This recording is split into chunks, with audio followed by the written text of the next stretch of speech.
The council chamber stretched wider than any human hall, its walls glowing with strange blue lights that pulsed like living veins. Hundreds of alien leaders filled the circle of seats, their voices rising and crashing in a storm of arguments. Some shouted about borders, others screamed about broken treaties. Their words clashed in the air until the sound felt like thunder rolling through stone. In the center of the storm sat one human diplomat, his figure small compared to the towering shapes around him.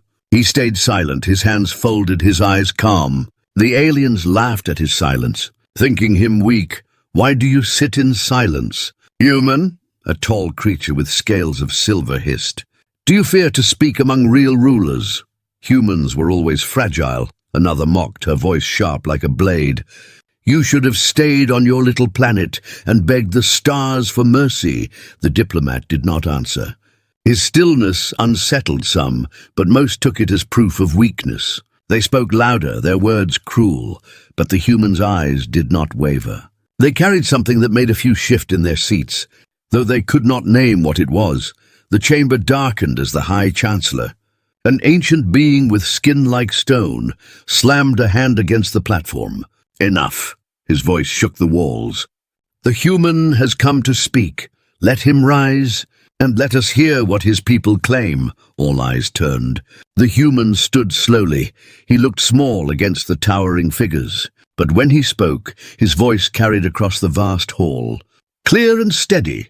You all argue of power, of broken promises, of war that you fear," the diplomat said. "But you forget what my people have endured. We are not weak. We are survivors." The words did not come fast. They came steady, as if each one carried weight heavier than stone.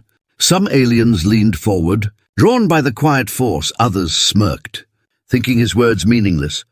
"You call us fragile," the human continued, his voice growing firmer. "But we walked through fire long before you even knew our world existed. We tore ourselves apart in endless wars. We rebuilt from ashes again and again. We carry scars of battles older than your council." A murmur rippled through the chamber. The mocking faded, replaced by uneasy silence. The human's calm tone carried more danger than shouting ever could. An insectoid leader clicked his mandibles in disbelief. "Empty words. Humans cannot match the strength of the elder races." The diplomat turned his gaze on him. His eyes were sharp, his silence heavy. Then he spoke. "Strength is not measured by size of armies or weight of fleets. Strength is measured by how far you are willing to go when everything you love is threatened. Tell me, how far will you go?" The insectoid froze. His mandibles shut tight around the chamber. Other leaders shifted uneasily. The human's words dug deeper than they expected. The diplomat stepped closer to the circle, his calm voice echoing, "You mistake patience for fear. You mistake silence for surrender. But hear me now. We do not kneel. We do not break. We remember every wound, and we do not forgive." A sudden chill filled the chamber. The blue lights on the walls flickered as if the hall itself felt the weight of the words. The alien leaders exchanged looks. Some sneered, but their eyes betrayed unease. Then the human did something none expected. He paused, lowered his voice, and almost whispered, "Even now, while we stand here speaking, my people are moving." "What do you mean?" demanded a reptilian chief, his claws scratching the stone table. The diplomat's lips curved into the faintest smile. "You will see soon enough." A silence heavier than any scream followed.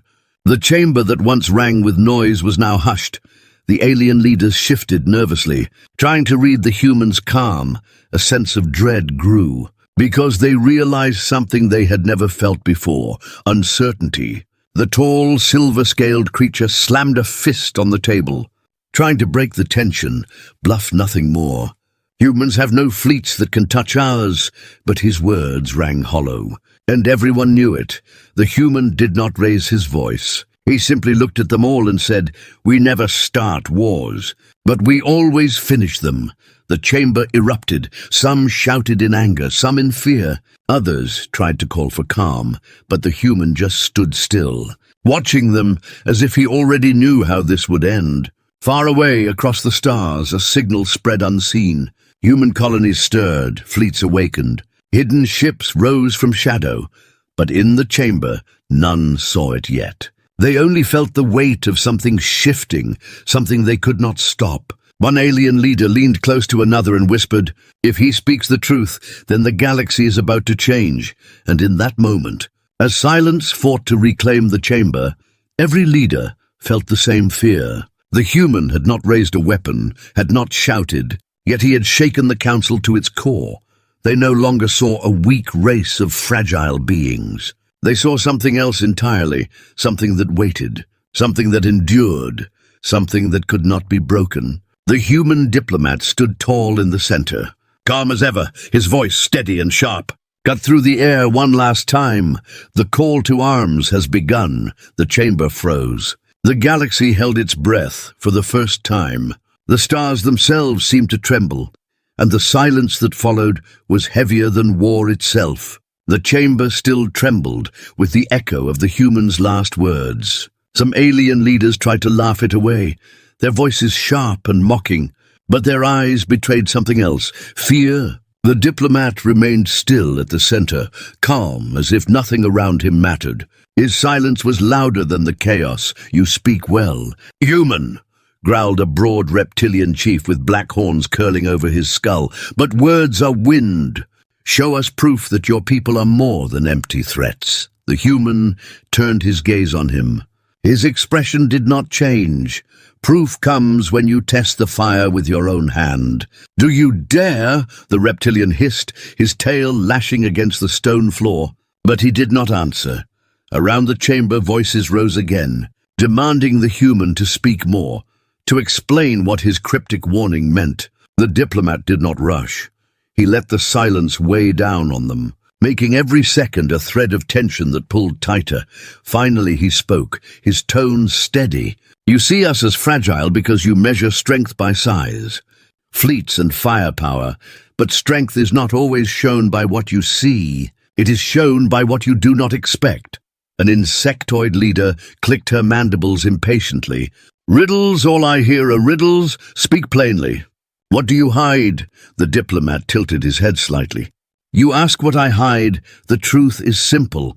Humanity hides nothing. We survive in the open. But perhaps it is you who hides fear behind numbers and weapons." The chamber fell into murmurs again. Aliens exchanged nervous glances. Some looked at their data screens, checking for any unusual signals, finding none. The silence grew heavier.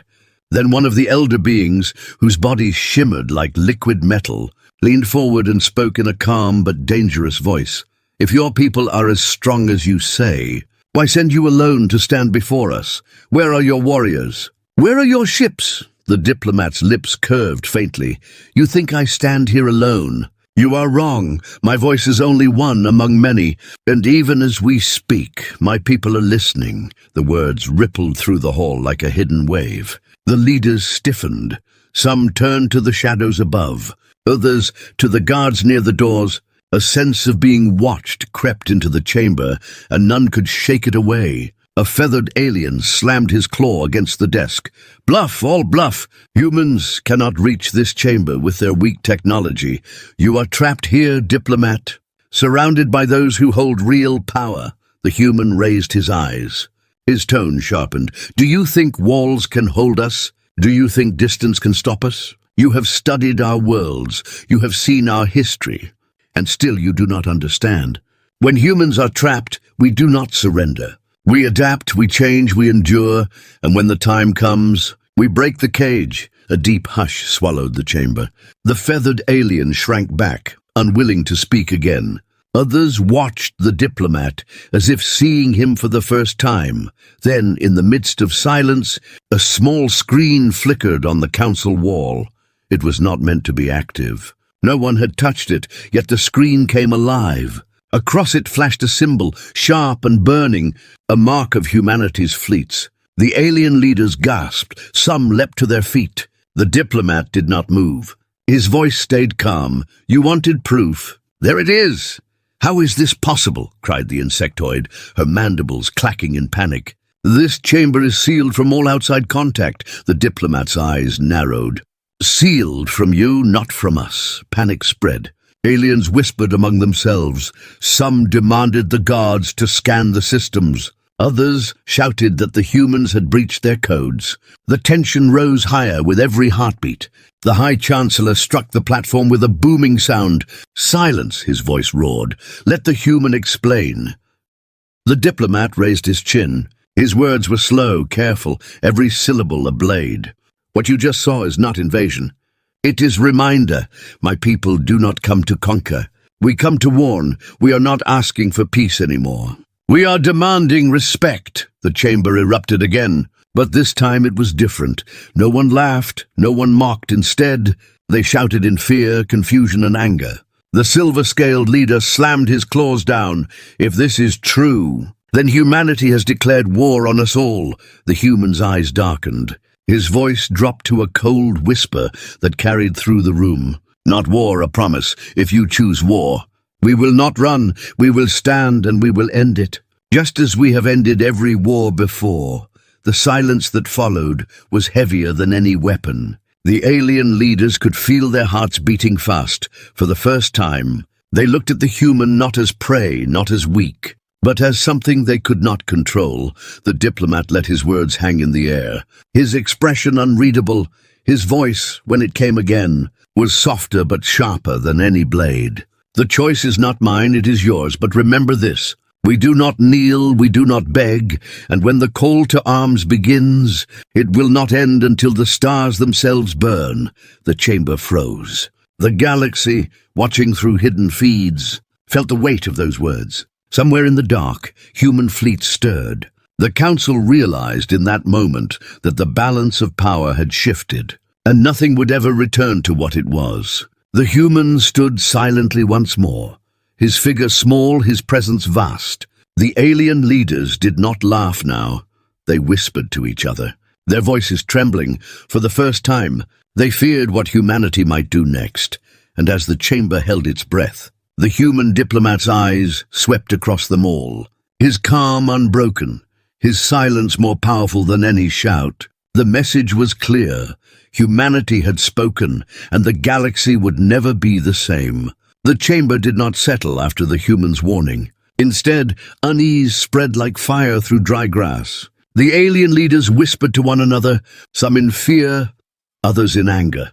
The High Chancellor tried to regain order, but the quiet strength of the human's words hung over them like a shadow that would not leave.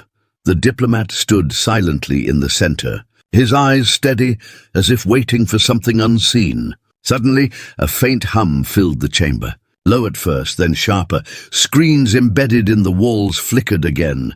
But this time, the images were not simple symbols. Entire fleets appeared on display, vast human warships rising from hidden docks, shadows of vessels long thought destroyed now burning alive in space. The council gasped. Some stood so quickly their chairs fell backward. "This is a trick," the feathered alien screeched, his wings flaring wide.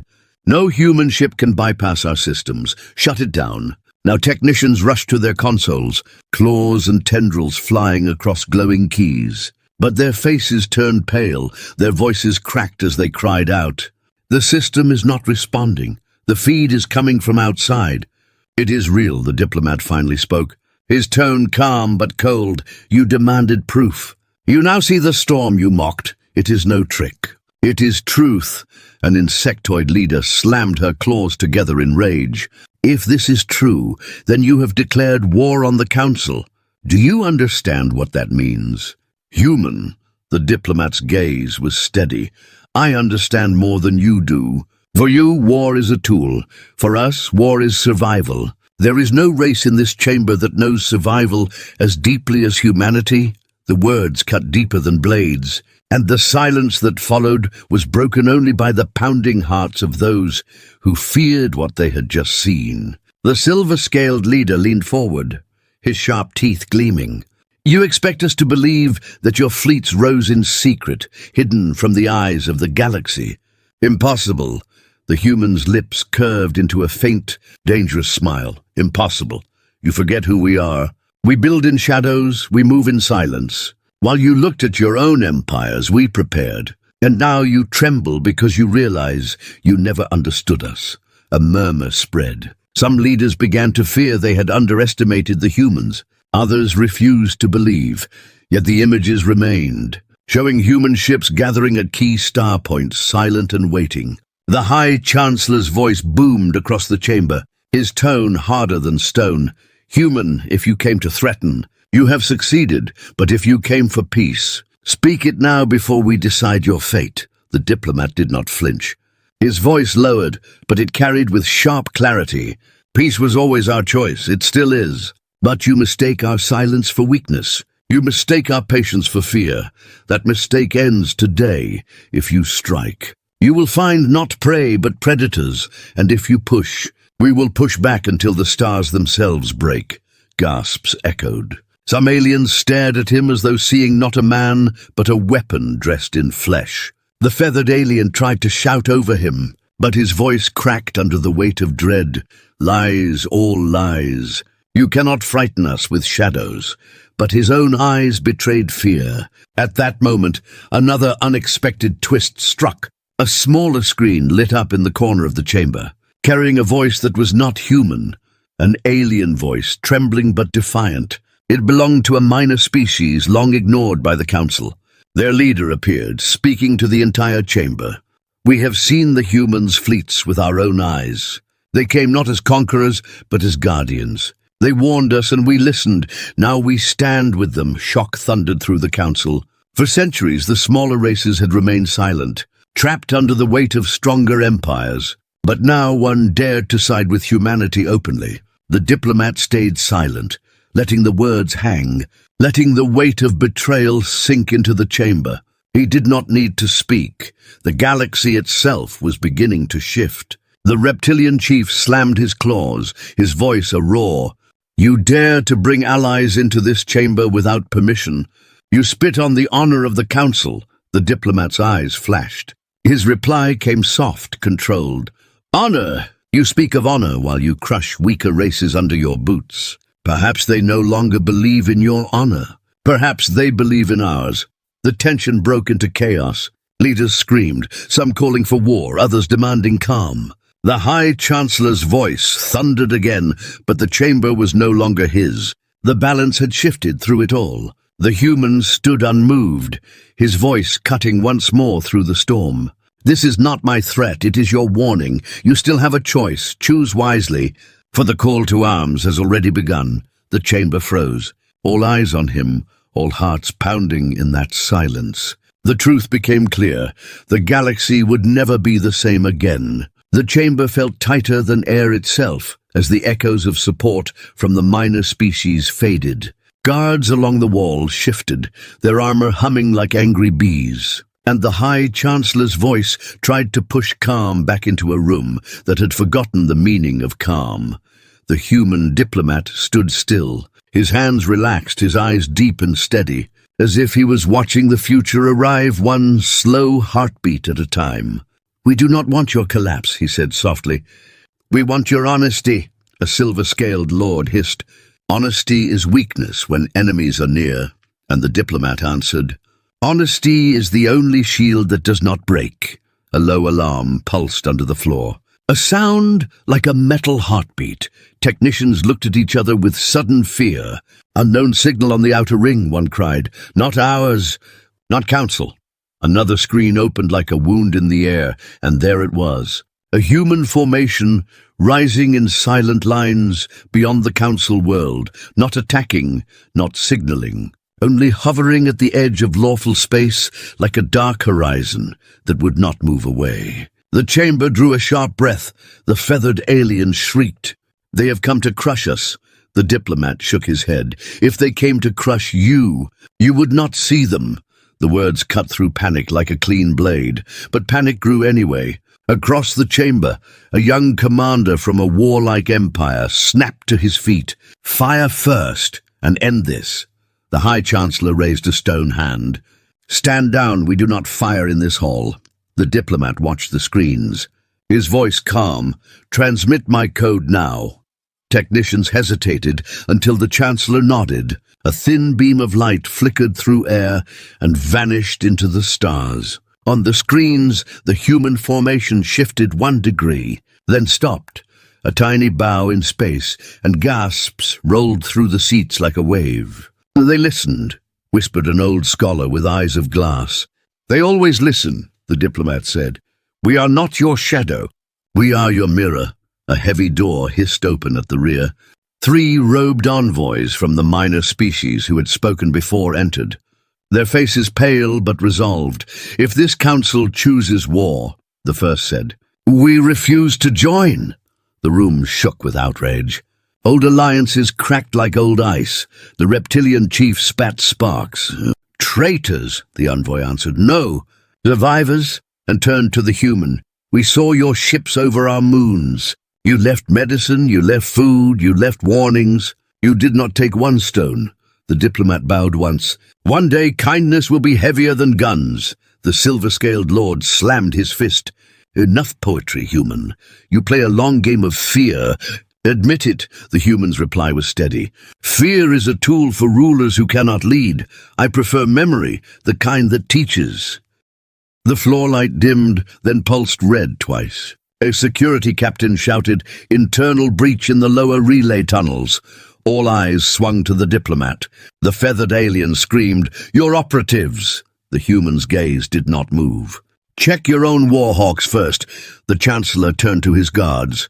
Seal the tunnels, bring the intruders alive. Time stretched thin. Voices fell into a thin hiss of whispers. In that tight silence, the diplomat stepped forward 1 line on the floor. Someone wants your fear to finish this day, he said. Someone who cannot win a fair vote, the silver-scaled lord sneered, but his eyes flickered sideways. You accuse without proof. A side door burst open. 2 guards dragged in a masked figure in dark armor that was not human and not council standard. The guard captain ripped away the mask. The chamber exhaled.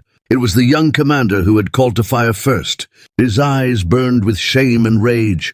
You stole us while they formed outside. I would not watch our empire bow. The chancellor's voice was iron. You tried to trigger a false strike. The commander spit at the floor.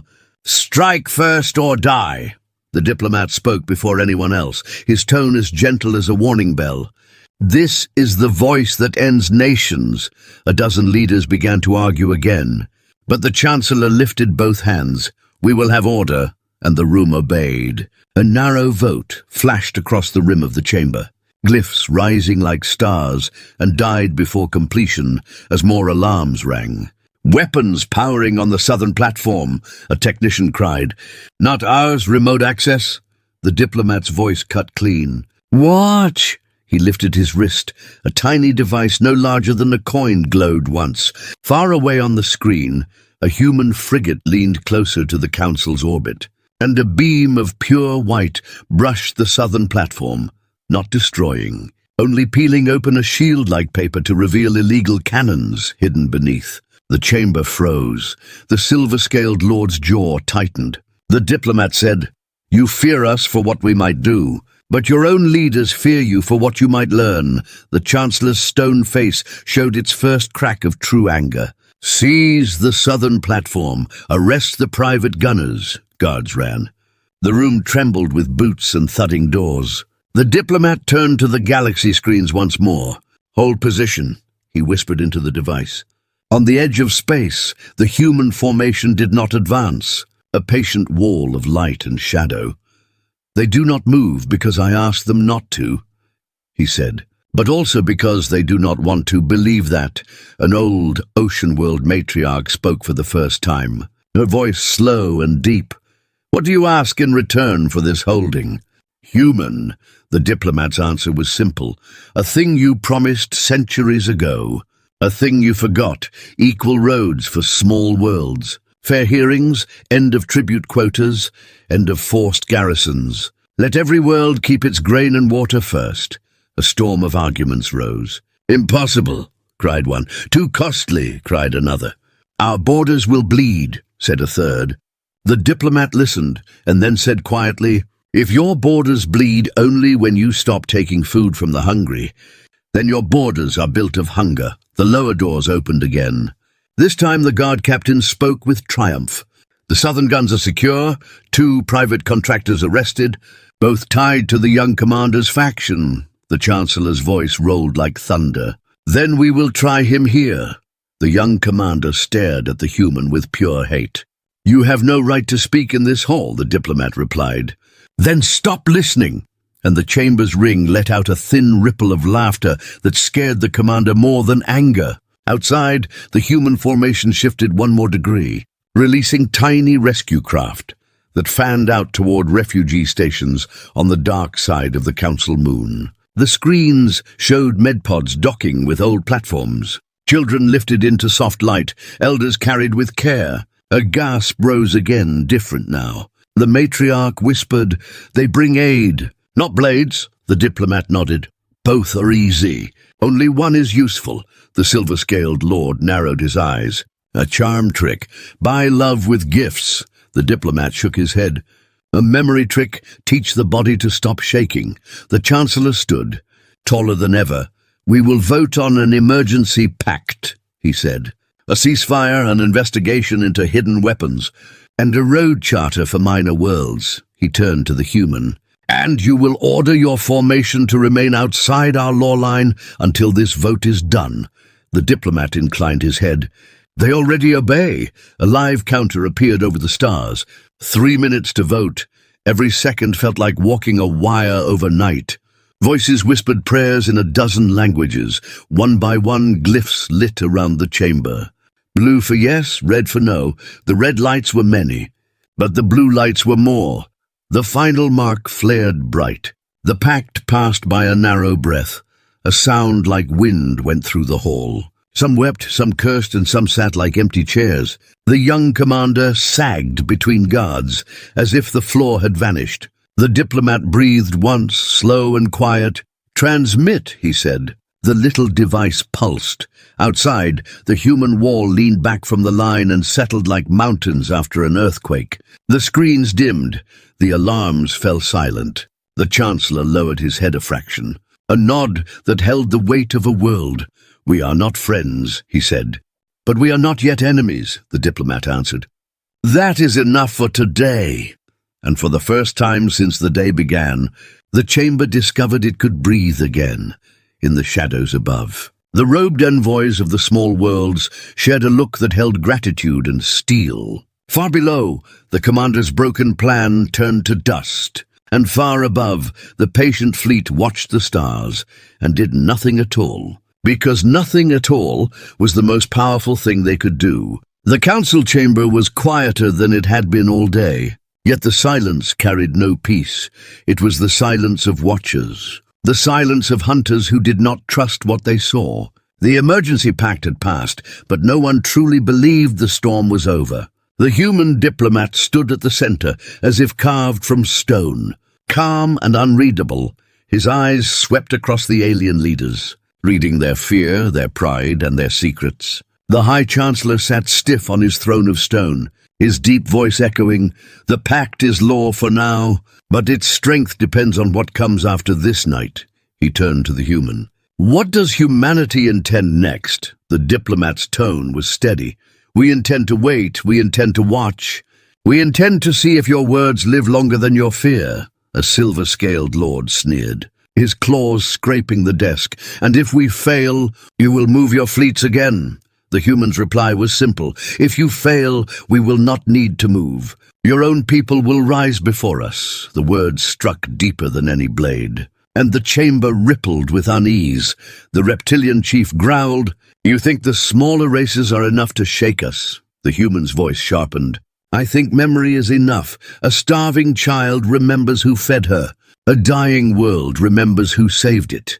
Empires fall when memory turns against them, before another could answer." The floor lights pulsed red, then yellow, a sign of outside transmission. Technicians gasped as new feeds forced their way onto the screens. They showed riots spreading across distant colonies, citizens rising with banners not of war, but of unity. And at the center of some banners was the mark of humanity. Alien leaders rose to their feet in shock. "What is this?" cried the feathered alien. "Who dares carry human symbols?" The diplomat's calm voice echoed. "Not soldiers, not spies, citizens. They carry what they believe in. And you cannot take belief with force." The silver-scaled lord slammed his claws. "You planned this. You stirred rebellion," the human answered. "No, I only spoke truth. It seems truth was waiting for someone to give it shape," the council erupted. Some shouting for war, others demanding calm. The High Chancellor raised his hand for silence, but the noise would not die. It grew heavier, louder, like thunder rolling closer. Then another twist struck. A council guard sprinted into the chamber. His voice breaking, "Attack on the outer docks. Weapons fire from unknown ships." Gasps swept the room. The Chancellor's voice turned to stone. "Unknown from where?" The guard swallowed. "Not human, not council, markings unlisted. Pirates or mercenaries?" The diplomat's eyes narrowed. "Or puppets?" The chamber shook as distant explosions rattled the floor. The screens filled with fire. Small frigates outside were burning, and for a breath, the alien leaders turned their eyes toward the human fleets waiting beyond the law line. They expected them to move, expected them to attack, but the ships held still. They did not fire. They did not advance. They only watched. The diplomat's voice cut through the panic. "Look at them. They do not move. You wanted proof of restraint." "There it is." The High Chancellor's eyes narrowed. "Then who attacks us?" The human replied. "Perhaps someone who wants us at war no matter what we choose. Someone who fears peace more than battle." More alarms blared.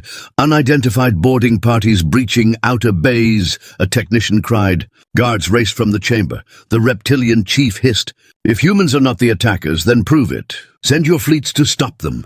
All eyes turned to the diplomat. His gaze steady, he touched the small device at his wrist. A faint pulse of light escaped, and moments later the screens shifted. Human ships broke formation for the first time, not toward the council world, but toward the attackers.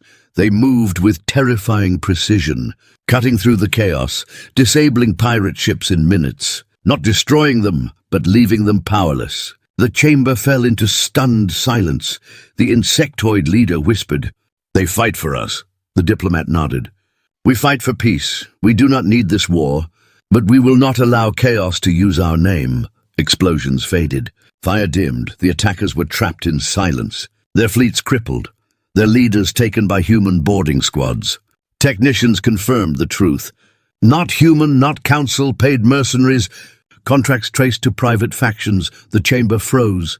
All eyes turned to the silver-scaled lord and the young commander's faction. Fear passed through their ranks like a shadow. The Chancellor's voice was low but sharp. "Bring the prisoners to this hall. We will hear who hired them." Soon the mercenaries were dragged in. Battered but alive, their leader spat on the floor. "You wanted a spark. We lit it, paid well to do so." The Chancellor's tone cut like stone. "Who paid you?" the mercenary sneered. "Your own lords?" Chaos ripped the chamber. The silver-scaled lord rose in fury, denying every word. But evidence flashed across the screens, contracts, transfers, hidden codes. The diplomat stood still, watching the empire tear itself open. "Your war was not ours," he said softly. "It was always your own." The High Chancellor lifted his hand. "Enough, guards. Remove the guilty. Strip their seats. Seize their fleets!" The silver-scaled lord screamed as he was dragged out. But no one rose to defend him. The young commander struggled against his chains, but his voice was lost under the sound of judgment. The chamber grew still again. The weight of betrayal hung heavy. Leaders shifted uncomfortably, eyes darting to the human diplomat. The High Chancellor turned to him, his voice carrying the tone of reluctant respect. "You could have used this to strike us down. Yet you chose to save us from our own," the human answered simply. "We are not here to watch you fall. We are here to watch you change." The old matriarch leaned forward, her deep voice calm. "And if we fail to change?" The diplomat's gaze held hers. "Then memory will finish what I began." The chamber fell silent. No one dared speak. Outside, the human fleets returned to their patient wall. Watching but not striking, waiting but not attacking. The pact had survived another test, but the galaxy knew the truth now. The call to arms was not only about war, it was about choice. And the galaxy would never escape that choice again. The chamber felt like a heart that had forgotten its rhythm. The emergency pact hung over the room like a thin bridge above a storm, and every leader knew it could break with one wrong step. The human diplomat stood where he always stood, calm as a stone in a river, his eyes steady, his voice quiet when he finally spoke. "The night is not done, and neither is the danger," he said. "Someone will try one last time to make war feel easier than truth." The High Chancellor's jaw tightened. "Then we will hold the line," he answered, but his voice carried a shadow that had not been there before. A low hum shivered under the floor, a sound that did not belong to council systems. Technicians looked at each other with fear. "Unknown phantom code in the relay core," one whispered. "It is rewriting security tables." The diplomat lifted a hand. "Trace the origin," he said. "And do not trust the first path you find." The screens flooded with false trails. Bright arrows leading to human ships, bright arrows pointing to minor species envoys, bright arrows pointing to the Chancellor's own platform. Panic rose like smoke. "They want you to strike at the wrong target," the human warned. "They want your hands to move faster than your minds," the feathered alien screamed. "Shut down the chamber and seize the human," but no guard moved. The old matriarch spoke slowly. "If we act in fear, we become the weapons of our enemies." The diplomat's device pulsed once, and a second set of data appeared, darker, quieter, like ink beneath water. "Look beneath the glow," he said. "Your true enemy never uses the brightest color." A new image formed. Not a fleet, not a face, but a corridor deep below the council world. Behind a thick door, a small engine spun like a quiet star. It carried a clock and a voice program, and it waited for a single word to wake. A technician choked out the name. "A catalyst bomb," and the hall breathed fear. The diplomat's words were iron. "It is not designed to destroy you," he said. "It is designed to make it look like we did." A cold shiver passed from seat to seat. The Chancellor turned to his captain. "Take a strike team. Disarm it." The diplomat shook his head once. "No weapons," he said. "No alarms. It is listening for panic. It will wake if it feels fear." The captain stared, then nodded. Their boots left the chamber like a soft echo. Silence pressed on everyone. Outside the law line, the human fleets remained still, their lights muted, their engines low. The galaxy watched through secret feeds as 1,000 worlds held their breath. The envoy of the minor species stepped forward. Her hands open. "We owe the council truth," she said. "We owe ourselves courage," and she faced the human. "If this is a trap and we die because we trusted you, then let it be known we chose this death with open eyes." The diplomat bowed once. "You will not die," he said, and for the first time there was the smallest flicker of warmth in his voice. A hidden speaker crackled above the council ring, a new voice sliding into the air like oil. "Such faith in whispers," it said. "Such pride in patience." The silver-scaled lord had been dragged away. The young commander was in chains. Yet here was another, smiling in the shadows. "You built a wall of ships and a wall of words," the voice mocked. "But walls are cages when you lock yourself inside." The diplomat did not look up. "You have many masks," he said, "but your breath is the same in all of them." The voice laughed, and the chamber lights blinked like tired eyes. "You want peace," it said. "I want order. And order is born when fear kneels." The High Chancellor stood. "Show yourself," he demanded. "Or leave our world," the voice answered with a clock tone, a soft tick that matched the bomb deep below. "I will show myself when your roof falls," it said, "and your people beg for hard hands." The diplomat spoke to the guards through his device, his words slow. "You will find a thin copper line under the engine. Cut nothing, lift nothing. Touch only the air around it. Fear triggers heat. Heat wakes the charge," the captain whispered back. "How do we stop it without touch?" The human's answer was strange and simple. "Breathe on it and speak." In the chamber, leaders traded confused looks. The matriarch frowned. "Speak to a bomb," she said. "Like you speak to a frightened child," the diplomat replied. "It was built by someone who thinks fear is the only language. So answer in a language he cannot hear." The captain's voice came low. "We are in place." The human nodded. "Then tell it a story," he said. "Tell it what we will do when it sleeps." The Chancellor watched with the stillness of a statue as the captain took a breath and began to speak. He spoke of the first day he held a badge, of the oath he took, of a friend he lost to a foolish war. He spoke of a child he had carried to safety under fire. He spoke as if the engine could understand, and in a way it did, because the voice program was designed to listen for rage and command, not for memory and care. The clock's tick slowed, the readings cooled. The captain breathed again.